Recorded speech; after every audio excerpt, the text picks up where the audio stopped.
Good morning to you. So much to get through. I mean, just where do we even start today? I thought your Rwanda bill was going to be the big story. Still, obviously, focusing on what's been going on with Israel and Gaza. On the weekend, we had the whole 100-day anniversary. It's an extraordinary day to mark after the Hamas massacre and the start of the bombing of Gaza. And now, of course, we've got the bombing of the Houthi rebels as well. Prime Minister's going to make a statement to MPs probably around the 3:30-ish mark today about those airstrikes on the Houthis. But, of course, we've got the usual suspects criticising Keir Starmer, saying that he's backtracked by backing these, knowing in advance about these airstrikes, as is the norm with the leader of the opposition, backtracking on his claim, one of his many pledges, his 10 big pledges. Judge me on my pledges, he said, when he stood for the Labour leadership, trying to win over the left. He's saying there would always be a Commons vote before any military action. He goes, oh, no, not this kind of military action, a different kind of military action. What do you make of what would you expect Rishi Sunak to say and the reaction we're going to hear in the Commons? Well, I expect it to be a good presentation, a good speech, him as the Prime Minister leading on the international stage to say that he's taken a very, very tough decision to engage UK military services to carry out those targeted, specific airstrikes on the Houthi rebel group because of what they were doing in terms of blocking trade and the impact that they were having and the aggression that they were showing to ships and trading vessels through that particular area. And not just, as they claimed, Israeli ships. Exactly. And even then it still wouldn't be acceptable. Quite. And, as the Prime Minister, he will say that you've got to make difficult decisions, you've got to be very decisive, and you have to act quickly. That's why he took the decision he did, and it was a waste of time recalling Parliament over the weekend and for every other Tom, Dick and Harry just to be able to have their say in the green benches. They are not the ones taking the decision. It rests with the Prime Minister. And again, and constitutionally it does. It's by royal prerogative. He has the right to do this. Again, I always thought that was a bit nonsense. And again, I think it was the wrong vote anyway, Labour led by Ed Miliband on Syria, not to intervene there. When the West doesn't intervene in these scenarios, we send a message to our enemies like Russia, like China, that off you go, do what you want. And we also, as America did under Obama, left a very big vacuum, which was filled by those dishonest actors as well. Rishi Sunak wouldn't have planned for this to be on his agenda this week. Rwanda is the big story, supposedly. But today, very much on the back foot as he goes into that. He's got a statement. There'll be a lot of questions and answers. Again, a lot of virtue signalling nonsense from people on the left who just, who will say things like, oh, isn't it terrible that we only act, but only when there's shipping, when it's our economy that's at risk, rather than acting when there's people being bombed in Gaza. Like, yeah, you know what? You'll also be the people complaining when prices go up because of inflation. Exactly. People have to understand that what's happening in the Red Sea, impacts on the pound in people's pockets at home. It is a shipping. If you can't get delivery, exactly. If your Amazon delivery doesn't arrive for the next 2 weeks, it's because it's gone round South Africa. Exactly. Another 5,000 miles, I think it is, just to sort of get your goods. And look, if people want to pay high prices, then that's the, that's the trade-off. But of course, people don't want to do that. So you've got to take that action. And the Prime Minister was right to do that. Right, indeed. Well, I say the pressure he's really under, not just from his backbench MPs, is also from voters. We live in a democracy and we get to do that. Extraordinary new poll for the Daily Telegraph carried out by YouGov. Some criticism, as always is, about the different methodologies that are used for computing this, but we are looking at 14,000 people. And, of course, it's not people in every constituency, so you extrapolate for all constituencies, allowing for tactical voting and people having loyalty to perhaps one particular MP because he or she's been a great MP over the years, those sorts of things, or someone retiring or whatever. They are predicting, though, a wipeout for the Tories. 1997, Tony Blair coming into office, wipeout-style defeat. Tories, they predict, will be on 169 seats. That's less than, just so much less than Labour at 385, a majority of 120 Labour would have. Lib Dems back to being the third biggest party, 48 seats. SNP massively down to 25. In this wipeout, they're predicting 11 cabinet ministers would lose their seats.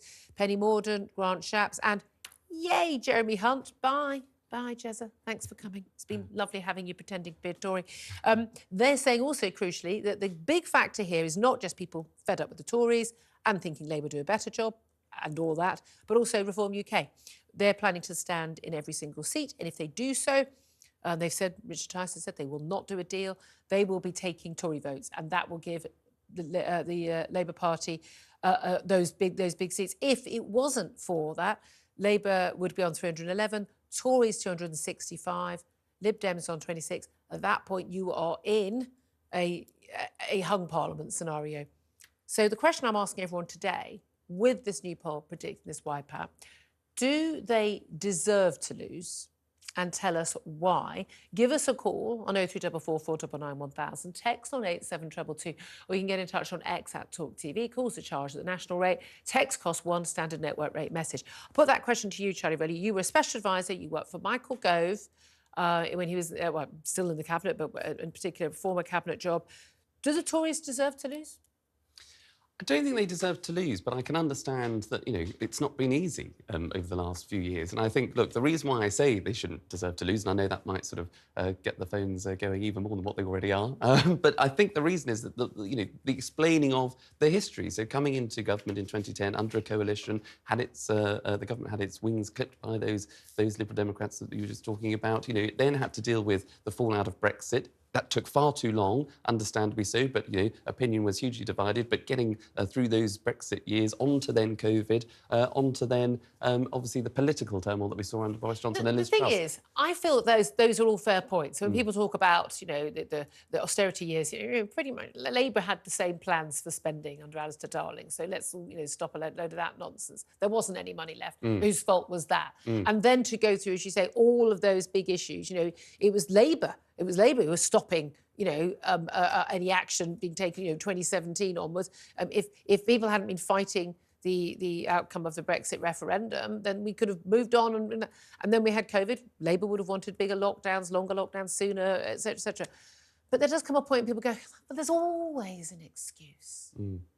Yes, and I can understand that too. And you're absolutely right. People would look at the government's track record, but you've got to then look at what the alternative that, Labour are 20 points ahead in the polls. Well, let's see what they've done over the last 14 years themselves. And you're absolutely right. They wanted lockdowns for longer amounts of time. They wanted to take us back into the EU. They wanted a second referendum, which goes against everything that people in the red wall seats in particular, people that voted Brexit, what they wanted. Goes against every value in this country because it was anti-democratic. Oh, and who was leading that? Oh, the shadow Brexit secretary. Can you remind me of his name? I think he's knighted, and I think he sort of has a nice pair of flip-flops. Keir Starmer. Keir Starmer. Again, for me, genuinely, for me, it makes you unfit for public office. When people criticise Donald Trump for, quite rightly, for saying, I won the 2020 presidential election and it was stolen from me. Hillary Clinton did the same in 2016, claiming there's wrongdoing and complete lies about how the election was stolen.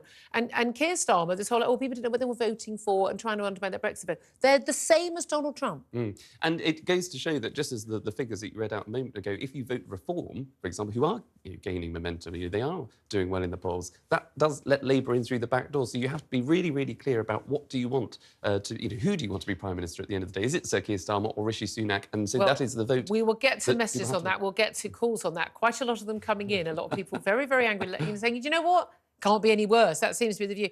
And I think one of the key issues for a lot of people is Rwanda. And we've got the Rwanda bill coming back to the Commons tomorrow and Wednesday, a whole load of votes, loads of amendments tabled by the One Nation sort of lefty Tories. We're told they're moderate. They're not moderate, they're just lefty Tories. It could easily be joining the Liberal Democrats, most of these people. And the sort of those right-wing Tories, the ones who basically, want to deliver on the manifesto. Mind-blowing idea. It'll never catch on. But the party is completely split, as more than ever on this issue. And this is basically whether this bill goes too far or doesn't go far enough. And it comes, of course, as horrible stories. 5 migrants died trying to cross the channel at the weekend. Although, again, what were you thinking getting on a rickety dinghy in horrific conditions in freezing cold on the channel when you were in perfectly safe France? I'm sorry, but, it was a likely outcome. But also the extraordinary revelation that the 5,000 Channel migrants who've been identified as people who might well be sent to Rwanda, only 700 of those, the Home Office knows where they are. The rest of them have absconded. Shocker.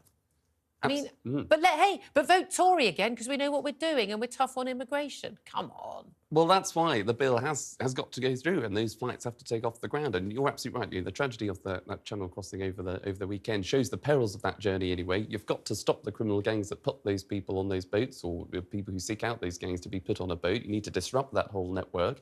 You need to have that huge returns agreement that you're seeing with Albania. But you have to make sure, at the end of the day, if people come into this country illegally, that they are deported, that it is the UK law and UK ministers and UK judges that have the right to say, you have entered the country illegally. That is not fair. That is not right. See you later. Exactly. But we have to have that in statute. You have to have a right of appeal anyway. You have to uphold international law. Otherwise, Rwanda will pull the plug on the scheme anyway. So that's the balance that the Prime Minister has to make. Although, again, it's exactly one of the things that the right-wingers want is express authority to ignore pyjama injunctions in the European Court of Human Rights. That was the sort of injunction that stopped the Rwanda flight taking off. I don't know what year it was, a couple of years ago now. Yes, yeah.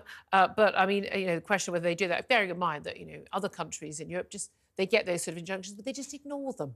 But we apparently won't. But again, this all ties in with, all the other stories going on today. Gary Lineker in the news, who we were discussing just before the top of the hour, he's tweeted many times about Rwanda, very concerned about 1930s-style commentary from the Home Secretary. He's never worried about 1930s-style things going on at all when it involves Jewish people, it would transpire. Not particularly bothered, it would appear, by the Hamas massacre on October the 7th, 100 days marked by that. No tweets about that. Well, he tweets about everything else he can virtually sing along.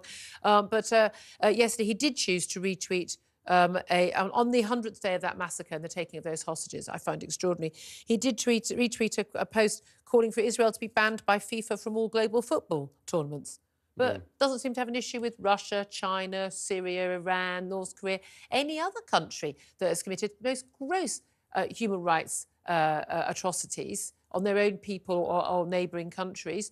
No problem with that at all, it would appear. No, I think that's right. And I think, look, for Gary Lineker, that's on a very handsomely paid salary by the BBC. He could get by on 1.3 mil. I think you could just That's without the Walker's crisps. Exactly. And I think, it's all very well for him to sit in his, what I'm sure is a very nice house and mansion, sort of tweeting out these things, whilst all the while forgetting that there are hostages in Israel, families that have been torn apart by that terrorist attack that took place on the 7th of October. Not a second thought about those individuals, not a second thought about communities that are suffering in this country where you do have an influx of illegal migrants, which does put pressure on public services. But, you can't all go private like Gary probably does. It puts pressure on public services. Yeah, you think Gary's kids will, I know they're older, but, they worried about, local school, where no one speaks English when they turn up. Exactly. That wouldn't bother him. But this is the thing. But again, has he kind of gone too far at this point, though? I mean, where he's pushing the line where, he's happy to take money from Qatar, for God's sake, yes. To go and work in the World Cup. This is a man who will take money from anybody. And yet he's criticising Israel. I mean, Qatar have a outrageous human rights record. Oh, that's absolutely right. And I think, look, he has to look himself in the mirror and ask himself, is he happy? Is he actually, assured of what he's actually tweeting out? Does he believe what he's actually doing? But I think no one man is bigger than the organisation itself of the BBC, and I think it's only a matter of time before we probably say goodbye, Gary. Indeed. Well, we've got lots more I want to talk about. Just finally, just very briefly, I want to talk about Lilibet. This is the daughter of the Duke and Duchess of Sussex, Harry and Meghan, and a new book by Robert Hardman, who we're hopefully speaking to later in the week, biography of King Charles. Lots of revelations about what happened on the day the Queen died and preparations and things, and the Prince Regents and all of this, but also the revelation that one of the aides to the Queen said he'd never seen her as angry as when Harry and Meghan claimed that they'd been given permission and support from the Queen to call their daughter Lilibet, which is, of course, the pet name that Prince Philip, who recently died, had for his wife, Queen Elizabeth. I mean, it's just, families go through these issues over names, but I thought at the time it was a really bad decision of theirs. Yes, yeah, and I think it just shows, as you rightly say, that how divided that family has become and just how isolated I think Harry and Meghan are.